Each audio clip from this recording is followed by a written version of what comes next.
वाला।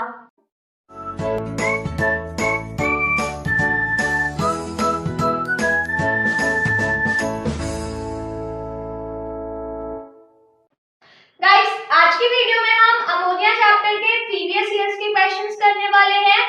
और गाइस, अगर आपको अमोनिया चैप्टर में किसी भी टॉपिक में अगर कोई भी डाउट है तो आप चैनल की प्लेलिस्ट में जाएंगे, वहां पे अमोनिया चैप्टर सर्च करिएगा तो वहां पे आपको टॉपिक वाइज सारी वीडियोस मिल जाएंगी, या फिर आप डिस्क्रिप्शन बॉक्स में जाइए, वहां पे जो फर्स्ट लिंक है आप उसको क्लिक करेंगे तो आप डायरेक्ट वहां प्लेलिस्ट में पहुंच जाएंगे। तो चलिए गाइस, बिना टाइम वेस्ट करे क्वेश्चंस करना स्टार्ट करते हैं। So guys, first question is state one appropriate observation। guys, यहाँ पे आपको appropriate observation लिखनी है।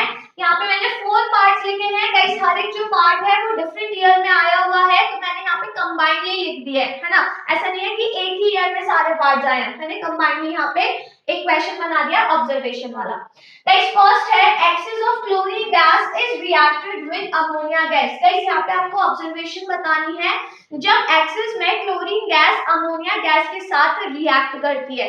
तो यहाँ पर आंसर आ जाएगा yellow coloured highly explosive liquid is form. Guys, यहाँ पे येलो कलर का हाईली एक्सप्लोसिव लिक्विड फॉर्म होता है और उस लिक्विड का नाम होता है नाइट्रोजन ट्राइक्लोराइड। तो जो नाइट्रोजन ट्राइक्लोराइड लिक्विड होता है ये येलो कलर का होता है और हाईली एक्सप्लोसिव होता है, तो वो यहाँ पर फॉर्म हो जाता है। Then next है ammonia gas is burned in an atmosphere of oxygen in the absence of catalyst। यहाँ पे आपको ऑब्जर्वेशन बतानी है जब अमोनिया गैस ऑक्सीजन में बर्न होती है कैटलिस्ट की एब्सेंस में, मतलब कोई भी कैटलिस्ट जब यूज नहीं होता, तो यहाँ पर आंसर होगा it Burns with a yellowish green flame producing water vapour and nitrogen.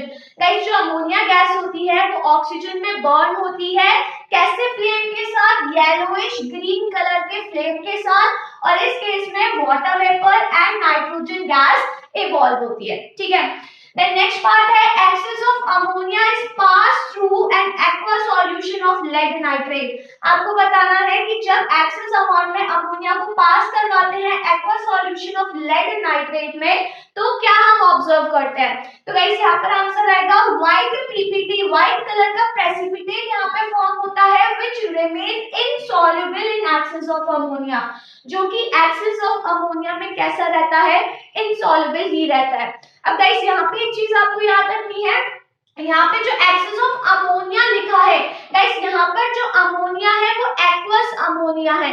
Aqueous ammonia का मतलब है अमोनियम हाइड्रोक्साइड की यहाँ पर बात कर रहे हैं, क्योंकि अमोनियम हाइड्रोक्साइड की रिएक्शन जब लेड नाइट्रेट के साथ होती है तो यहाँ पे व्हाइट कलर का प्रेसिपिटेट फॉर्म होता है ना।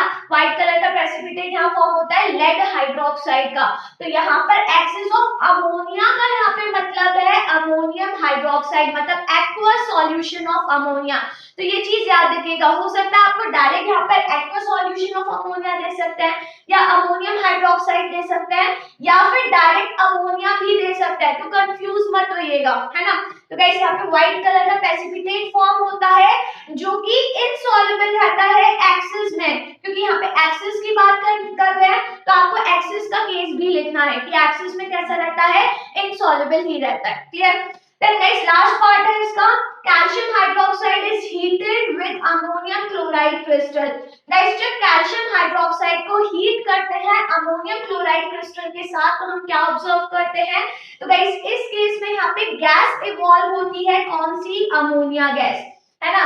यहाँ पे कौन सी गैस इवॉल्व होती है? Ammonia gas. और गाइस, जो अमोनिया गैस होती है इसकी पंजिंग स्मेल होती है, पंजिंग स्मेलिंग गैस होती है, और ये एल्कलाइन नेचर की होती है, क्योंकि एक अमोनिया गैस ही एक ऐसी गैस है जो कि बेसिक नेचर की होती है, मतलब एल्कलाइन नेचर की होती है। तो आपको यहाँ पे ये भी चीज लिखनी है, क्योंकि देखिए अमोनिया गैस लिबरेट तो हो रही है बट अमोनिया गैस कलरलेस होती है, तो हम कैसे ऑब्जर्व करेंगे? हमें कैसे पता चलेगा कि वो गैस अमोनिया ही है? क्योंकि कलरलेस गैस है तो ऑब्वियसली देखकर तो हम पता नहीं लगा सकते, बट इसकी शार्प पंजेंट स्मेल होती है, तो इसकी स्मेल से हम डिटेक्ट कर सकते हैं। और साथ में ये कैसे नेचर की होती है? एल्कलाइन नेचर की होती है। तो ये भी चीज आपको यहाँ पे मेंशन करना बहुत जरूरी है। Clear? Then guys, next question पर आते हैं, identify the substance which are underlined. Guys, यहाँ पे आपको आइडेंटिफाई करना है सब्सटेंस को जो कि यहाँ पर अंडरलाइन है। तो यहाँ पे क्वेश्चन है an alkaline gas which produces, guys यहाँ पे मैं अंडरलाइन नहीं कर रही हूँ वरना आप लोग फिर कंफ्यूज हो जाओगे, है ना, यहाँ पे ऑलरेडी ये अंडरलाइन है। An alkaline gas which produces dense white fumes when reacted with hydrogen chloride gas. Guys यहाँ पर आपको एक एल्कलाइन गैस बतानी है जो कि प्रोड्यूस करती है डेंस व्हाइट कलर के फ्यूम्स जब वो रिएक्ट करती है हाइड्रोजन क्लोराइड गैस के साथ। तो यहाँ पे ये जो अंडरलाइन वाला पार्ट है ये यहाँ पे बताना है आपको कि कौन सी गैस आएगी यहाँ पर। तो गाइस यहाँ पे जो एल्कलाइन गैस रिएक्ट करती है दैट इज अमोनिया गैस। तो यहाँ पर आंसर आ जाएगा अमोनिया गैस, जिसका फॉर्मूला होता है NH3, है ना। तो जब अमोनिया गैस रिएक्ट करती है हाइड्रोजन क्लोराइड गैस के साथ तो डेंस व्हाइट कलर के फ्यूम्स फॉर्म होते हैं। और गाइस ये क्वेश्चन बहुत इंपॉर्टेंट है क्योंकि ये वाला क्वेश्चन आपका ऑब्जर्वेशन में भी आ सकता है कि जब अमोनिया गैस रिएक्ट करती है हाइड्रोजन क्लोराइड गैस के साथ तो आप क्या ऑब्जर्व करेंगे। तो ऐसा भी क्वेश्चन आ सकता है। तो हम ऑब्जर्व करेंगे कि व्हाइट कलर के डेंस फ्यूम्स जनरेट होने लगेंगे। तो ये क्वेश्चन आपका ऑब्जर्वेशन में भी आ सकता है। Clear. Then guys next question है name the gas in each of the following। guys आपको यहाँ पर gases के नेम बताने हैं। फर्स्ट पार्ट है the gas produced when excess of ammonia reacts with chlorine। guys यहाँ पे आपको गैस बतानी है जब excess of ammonia react करती है क्लोरीन गैस के साथ।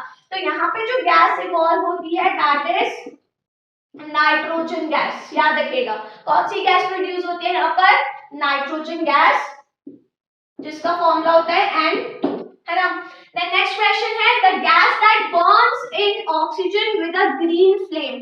वो गैस जो कि ऑक्सीजन में बर्न होती है ग्रीन कलर के फ्लेम के साथ। गाइस ऐसा क्वेश्चन यहाँ पर भी आया था येलोइश ग्रीन फ्लेम के साथ, है ना। येलोइश ग्रीन भी आ सकता है, ग्रीन कलर के फ्लेम के साथ भी आ सकता है। तो कौन सी गैस बर्न होती है, दैट इज अमोनिया गैस।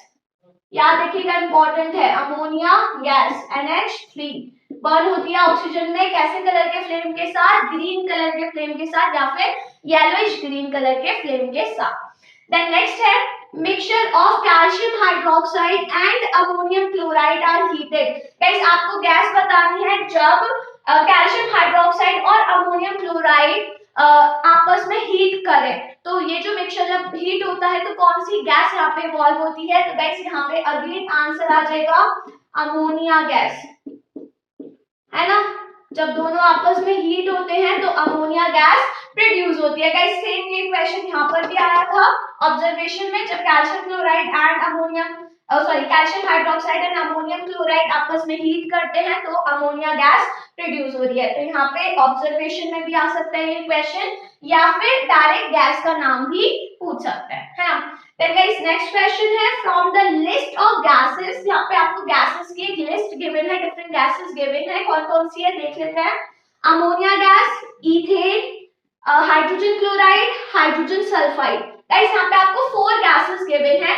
आपको यहाँ पे सेलेक्ट करना है, select the gas which is used as a reducing agent. आपको यहाँ पे गैस बतानी है जो कि रिड्यूसिंग एजेंट की तरह यूज करी जाती है in reducing copper oxide to copper. Copper oxide को कॉपर में रिड्यूस करवाती है, तो वो गैस आपको यहाँ पे सेलेक्ट करनी है। तो गाइस यहाँ पे जो गैस कॉपर ऑक्साइड को कॉपर में कन्वर्ट करती है दैट इज अमोनिया गैस। कौन सी गैस होती है, अमोनिया। तो यहाँ पर आंसर आ जाएगा अमोनिया, है ना। ये भी याद रखिएगा इंपॉर्टेंट है अगेन कि जब कॉपर ऑक्साइड कॉपर में कन्वर्ट होता है तो कौन सी गैस कन्वर्ट करवाती है, अमोनिया गैस। और यहाँ पे अमोनिया की कौन सी प्रॉपर्टी यूज होती है। गाइस ऐसा भी क्वेश्चन आ जाता है कि यहाँ पे इस केस में अमोनिया की कौन सी प्रॉपर्टी यूज हो रही है। तो कौन सी यूज हो रही है, रिड्यूसिंग एजेंट। यहाँ पे जो अमोनिया गैस है वो एज अ रिड्यूसिंग एजेंट काम कर रही है। क्लियर। तो ये चीज याद रखिएगा। तो गाइस आगे के क्वेश्चंस देखते हैं। Guys, next question is give the balanced equation for the following reaction। यहाँ पे आपको रिएक्शन गिवन है, 4 पार्ट्स लिए हैं यहाँ पे मैंने और आपको यहाँ पे इक्वेशन लिखनी है। गाइस हर एक ये जो पार्ट है ये डिफरेंट ईयर्स में आया हुआ है, अगेन मैंने कंबाइन करके लिख दिया सबको ताकि एक क्वेश्चन बन जाए, है ना। तो फर्स्ट है ammonia and oxygen in the presence of a catalyst. यहाँ पे आपको इक्वेशन लिखनी है जिसमें अमोनिया गैस और ऑक्सीजन गैस आपस में रिएक्ट कर रही है, वो भी कैटलिस्ट की प्रेजेंस में, है ना। तो guys ammonia NH3 oxygen gas O2 दोनों आपस में रिएक्ट कर रहे हैं कैटलिस्ट की प्रेजेंस में, तो गाइस यहाँ पे जो कैटलिस्ट यूज होता है दैट इज प्लैटिनम। तो आप एरो बनाएंगे और एरो के ऊपर प्लैटिनम लिखेंगे और यहाँ पे जो टेम्परेचर रिक्वायर्ड होता है दैट इज 800 डिग्री सेल्सियस। तो यहाँ पे आपको टेम्परेचर भी मेंशन करना होगा। तो गाइस यहाँ पे फॉर्म होगा NO प्लस H2O। तो हमने इक्वेशन लिख दी। गाइस इक्वेशन लिखने के बाद इसको बैलेंस करना मत भूलिएगा, क्योंकि देखिए क्वेश्चन में बोल रहा है बैलेंस्ड इक्वेशन, तो इसका मतलब बैलेंसिंग के भी यहाँ पे अलग से मार्क्स होते हैं, है ना। तो बैलेंस करके लिखिएगा, मैंने ऑलरेडी बैलेंस करके लिख दिया ताकि टाइम वेस्ट ना हो सके। देन नेक्स्ट है reduction of hot copper oxide to copper using ammonia gas. आपको इक्वेशन लिखनी है जिसमें कॉपर ऑक्साइड रिड्यूस हो रहा है कॉपर में अमोनिया गैस को यूज करके। तो कॉपर ऑक्साइड का फॉर्मूला हो गया CuO, रिएक्ट कर रहा है अमोनिया गैस के साथ। गाइस यहाँ पे ammonia gas as a reducing agent act कर रही है, जो कि कॉपर ऑक्साइड को रिड्यूस कर रही है किसमें, कॉपर में। तो कॉपर फॉर्म हो गया H2O एंड नाइट्रोजन गैस यहाँ पे इवॉल्व हो रही है। देन इक्वेशन को बैलेंस करके लिख देंगे, तो मैंने ऑलरेडी बैलेंस करके लिख दिया है ना। Then guys next है chlorine reacts with excess of ammonia। जब chlorine gas excess of ammonia में रिएक्ट कर रही है, मतलब जो अमोनिया गैस है वो excess में है ना। तो यहाँ पे गाइस जो अमोनिया गैस ली है वो किस में ली है, एक्सिस में ली है। तो अमोनिया क्लोरीन के साथ रिएक्ट कर रही है। जब अमोनिया गैस एक्सिस में होती है तो यहाँ पे फॉर्म होता है NH4Cl अमोनियम क्लोराइड और नाइट्रोजन गैस यहाँ पे इवॉल्व होती है। अगेन रिएक्शन को बैलेंस करके लिख देंगे। देन नेक्स्ट है reaction of ammonia with axis of chlorine. Guys अब यहाँ पर जो क्लोरीन गैस है वो एक्सिस में है, दोनों में फर्क याद रखिएगा। इस वाली इक्वेशन में अमोनिया गैस एक्सिस में थी और इस वाली इक्वेशन में जो क्लोरीन गैस है वो एक्सिस में है। और गाइस ये दोनों ही रिएक्शन बहुत इंपॉर्टेंट है ना। तो यहाँ पे अमोनिया गैस, अब यहाँ पे जो क्लोरीन गैस है इसको यहाँ एक्सिस में लिया है। तो जब क्लोरीन गैस को एक्सिस में लेते हैं तो यहाँ पे फॉर्म होता है HCl एज वेल एज यहाँ पे लिक्विड फॉर्म होता है येलो कलर का that is NCl3। Guys NCl3 होता है नाइट्रोजन ट्राइक्लोराइड, जो कि येलो कलर का हाईली एक्सप्लोसिव लिक्विड होता है ना। देन गाइस रिएक्शन को बैलेंस करके लिख देंगे, तो ऑलरेडी मैंने बैलेंस करके लिख दिया। गाइस दोनों रिएक्शन में डिफरेंस याद रखिएगा, यहाँ पे जो अमोनिया गैस है वो एक्सिस में है और इस वाली में जो क्लोरीन गैस है वो एक्सिस में ली है। Clear? Then guys next question है the following question are based on the preparation of ammonia gas in the laboratory। Guys ये जो पूरा question है ये अमोनिया गैस की प्रिपरेशन वाला है, laboratory preparation। Then इसका फर्स्ट पार्ट है explain why ammonium nitrate is not used in the preparation of ammonia। Guys आपको यहाँ पे रीजन लिखना है कि जो अमोनियम नाइट्रेट होता है वो अमोनिया गैस की प्रिपरेशन में क्यों नहीं यूज किया जाता है। तो गाइस यहाँ पे आंसर आ जाएगा ammonium nitrate is a highly explosive substance and can not be heated. Guys जो अमोनियम नाइट्रेट होता है वो बहुत हाईली एक्सप्लोसिव सब्सटेंस होता है, दैट्स व्हाई उसको हीट नहीं कर सकते हैं, क्योंकि अगर उसको हीट करेंगे तो ऑब्वियसली एक्सप्लोजन हो जाएगा और जो अमोनियम नाइट्रेट होता है वो डिकम्पोज हो जाता है और उस केस में अमोनिया गैस लिबरेट नहीं होती है। तो इस वजह से अमोनियम नाइट्रेट को हीट नहीं करा जाता है, क्योंकि ये हाईली एक्सप्लोसिव सब्सटेंस होता है, दैट्स व्हाई तो इसको यूज नहीं करते हैं अमोनिया की प्रिपरेशन में। देन नेक्स्ट है name the compound normally used as the drying agent during the process। यहाँ पे drying agent की तरह कौन सा substance यूज होता है, मतलब अमोनिया गैस को ड्राई करने में कौन सा substance यहाँ पे यूज होता है laboratory preparation में। So guys answer is quicklime। और क्विकलाइम क्या होता है, CaO कैल्शियम ऑक्साइड, याद रखिएगा क्विकलाइम इज कैल्शियम ऑक्साइड, जो कि यूज किया जाता है as a drying agent ammonia gas को ड्राई करने के लिए, क्योंकि गाइस ये जो क्विकलाइम होता है ये अमोनिया गैस के साथ रिएक्ट नहीं करता है, दैट्स व्हाई इसको यूज करा जाता है यहाँ पर। देन नेक्स्ट है how ammonia gas is collected. Laboratory preparation में अमोनिया गैस को कैसे कलेक्ट करा जाता है, so the answer is by downward displacement of air. Downward displacement of air यहाँ पे कलेक्ट करा जाता है। Guys downward displacement of air का मतलब क्या है, डाउनवर्ड मींस नीचे की साइड एयर प्रेजेंट होती है ना। जैसे जार है तो जार में नीचे की साइड एयर होती है और ऊपर की साइड अमोनिया गैस कलेक्ट होती है। क्यों? क्योंकि जो अमोनिया गैस होती है वो लाइटर देन एयर होती है, एयर से हल्की होती है, तो ऑब्वियसली एयर बाहरी है तो वो नीचे की साइड होगी और उसके ऊपर अमोनिया गैस होगी। तो डाउनवर्ड डिस्प्लेसमेंट ऑफ एयर का मतलब हो गया, डाउनवर्ड मींस नीचे की साइड होती है क्या, एयर, और एयर के ऊपर कलेक्ट करी जाती है अमोनिया गैस को। Then next है explain why it is not collected over water। Guys जो अमोनिया गैस होती है उसको वाटर के ऊपर कलेक्ट क्यों नहीं करा जाता, क्योंकि अमोनिया गैस हाईली सॉल्युबल होती है वाटर में, दैट्स व्हाई। तो आंसर आ जाएगा ammonia is highly soluble in water so can not be collected over water. Ammonia gas highly soluble होती है वाटर में, दैट्स व्हाई वाटर के ऊपर कलेक्ट नहीं किया जाता है इसको। क्लियर? तो गाइस ये पूरा क्वेश्चन हो गया। ये जो पूरा क्वेश्चन होता है ये 5 मार्क्स में आता है ना। ये पूरा आप देख सकते हो सब पार्ट्स इसमें प्रेजेंट है, तो ये पूरा क्वेश्चन आता है 5 मार्क्स में। अगेन इंपॉर्टेंट क्वेश्चन है। देन नेक्स्ट है copy and complete the following table relating two important industrial process. Guys यहाँ पे आपको टेबल गिवन है, यहाँ पे खैर मैंने आंसर भी लिख रखे हैं, बट जो टेबल है जिसमें मैंने ब्लैक पेन से लिख रखा है सिर्फ वो आपको यहाँ पे टेबल गिवन है, तो आपको इस टेबल को कॉपी करना, आंसर्स आपको लिखने हैं, है ना। तो फर्स्ट है नेम द प्रोसेस। गाइस ये जो प्रोसेस है ये आपको ऑलरेडी गिवन होगा यहाँ पे, हेबर्स प्रोसेस, क्योंकि ऑब्वियसली जब तक प्रोसेस नहीं पता होगा तो हमें नहीं पता चलेगा कौन से का क्वेश्चन है। तो यहाँ पे प्रोसेस ऑलरेडी जो क्वेश्चन आया है यहाँ पर, इसमें प्रोसेस ऑलरेडी गिवन है, हेबर्स प्रोसेस। देन नेक्स्ट आपसे यहाँ पे पूछ रहा है temperature, catalyst, equation for the catalysed reaction. ये 3 चीजें यहाँ पर आपसे ये पूछेगा। तो गाइस आपको ये पूरी टेबल दोबारा से मतलब ड्रॉ करनी होगी और उसी टेबल के अंदर जैसे मैंने ये आंसर्स लिखे हैं आपको इस टाइप से लिखने होंगे, मींस ये पूरी ऐसी टेबल आपको बनानी होगी। क्लियर? तो गाइस यहाँ पे हेबर्स प्रोसेस है, तो यहाँ पे हेबर्स प्रोसेस में जो टेम्परेचर यूज होता है that is 450 to 500 degree Celsius. तो टेम्परेचर में आप लिखेंगे 450 टू 500 डिग्री सेल्सियस।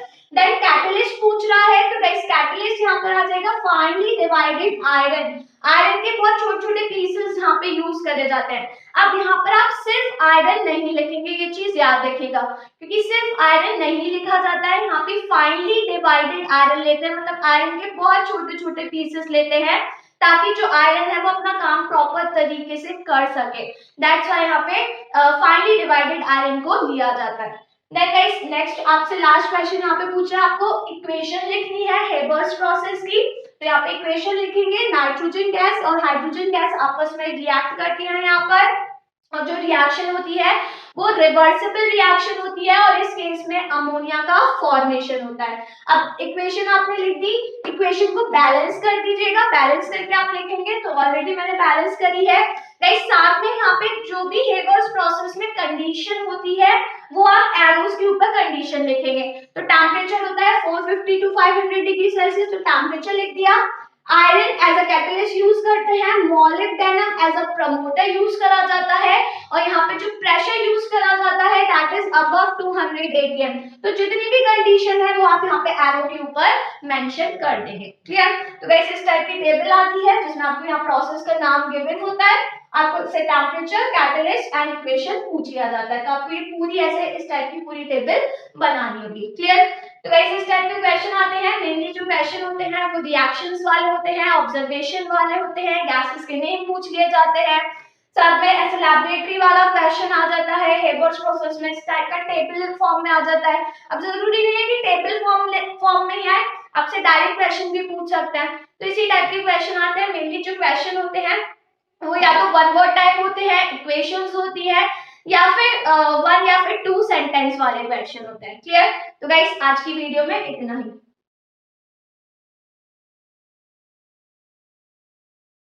गाइस अगर आपको ये वीडियो पसंद आई हो तो वीडियो को लाइक करिए, अपने फ्रेंड्स के साथ शेयर करिए, और अगर आपने अभी तक मेरा चैनल सब्सक्राइब नहीं करा है तो फटाफट से चैनल को सब्सक्राइब करिए।